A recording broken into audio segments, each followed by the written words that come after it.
नमस्कार दोस्तों, स्वागत है आपका द स्टोरी टेलर में, जहां कहानियां सिर्फ सुनाई नहीं जाती, महसूस कराई जाती हैं।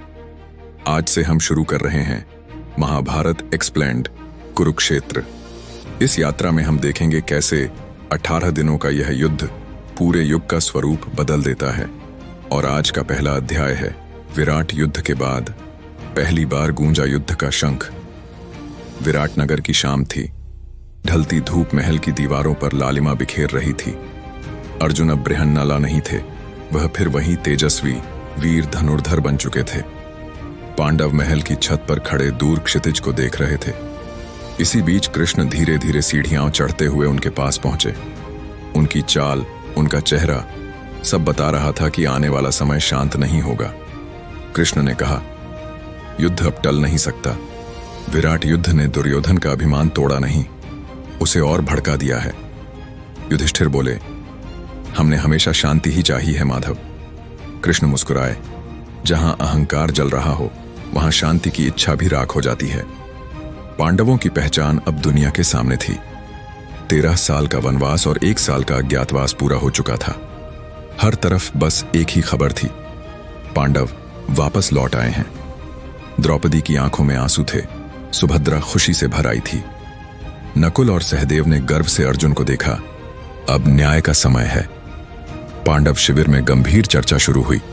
भीम ने गदा जमीन पर पटकी और कहा, माधव अब और नहीं, चलते हैं हस्तिनापुर और दुर्योधन का घमंड यहीं खत्म करते हैं। कृष्ण शांत रहे। उन्होंने कहा, युद्ध शुरू करना आसान है, खत्म करना कठिन। पहले हम शांति का आखिरी प्रयास करेंगे। पांडव बस 5 गांव मांगते हैं। यदि यह मिल जाए तो युद्ध टल सकता है। युधिष्ठिर ने गंभीर स्वर में कहा, माधव आप हमारे दूत बनिए, हमारा प्रस्ताव लेकर हस्तिनापुर जाइए। कृष्ण उठे। डूबते सूरज की रोशनी उन्हें ऐसे घेर रही थी जैसे पूरा युग उनके शब्दों का इंतजार कर रहा हो। हस्तिनापुर का विशाल दरबार। विदुर दौड़कर कृष्ण को गले लगाते हैं।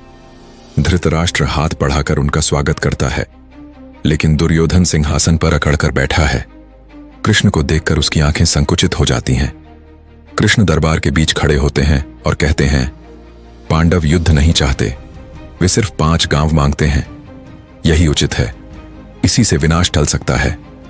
भीष्म चुप रहे, द्रोण चुप रहे, कृपाचार्य चुप रहे। सब जानते थे यही न्याय है, लेकिन दुर्योधन हंसा। वह उठकर बोला, मैं सुई की नोक जितनी भूमि भी नहीं दूंगा।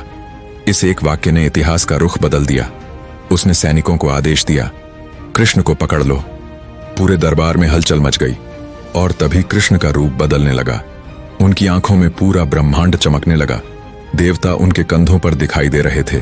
पीछे सुदर्शन चक्र घूम रहा था। यह था कृष्ण का विराट रूप। सारी सभा कांप उठी।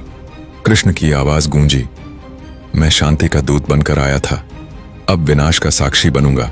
युद्ध अब निश्चित है। कृष्ण पांडवों के पास लौटे। अर्जुन दौड़कर आए और बोले, माधव क्या दुर्योधन तैयार नहीं हुआ? कृष्ण ने धीमे स्वर में कहा, उसने सुई की नोक जितनी भूमि देने से भी मना कर दिया। भीम गरजे, तो अब युद्ध निश्चित। पांडवों का शिविर युद्ध की तैयारी में डूब गया। रथ सजाए गए, घोड़े बांधे गए, सैनिक पंक्तिबद्ध खड़े हो गए। हर तरफ बस एक ही शब्द गूंज रहा था, युद्ध। कुरुक्षेत्र का विशाल मैदान, धूल, हवा और निष्ठुर सन्नाटा। एक तरफ पांडव खड़े थे, दूसरी तरफ कौरव। दोनों सेनाएं आमने सामने थीं। आकाश में जैसे समय ठहर गया था। कृष्ण अर्जुन के रथ पर चढ़े। अर्जुन ने दूर भीष्म पितामह को देखा। उनकी आंखें भर आईं। कृष्ण ने कहा, पार्थ यह युद्ध सिर्फ तुम्हारा नहीं, यह पूरे युग का युद्ध है। अर्जुन ने गांडीव उठाया। सूर्य अस्त हो गया और इतिहास ने सांस रोक ली। यही था कुरुक्षेत्र के युद्ध का क्षण, सबसे बड़ी लड़ाई की शुरुआत। दोस्तों, यह था कुरुक्षेत्र का पहला अध्याय। अगले अध्याय में हम देखेंगे युद्ध का पहला दिन, जब धर्म और अधर्म पहली बार आमने सामने आए। अगर आपको यह कहानी पसंद आई हो तो लाइक, टिप्पणी और साझा जरूर करें। मैं हूं आपका दोस्त द स्टोरी टेलर। मिलते हैं अगले अध्याय में।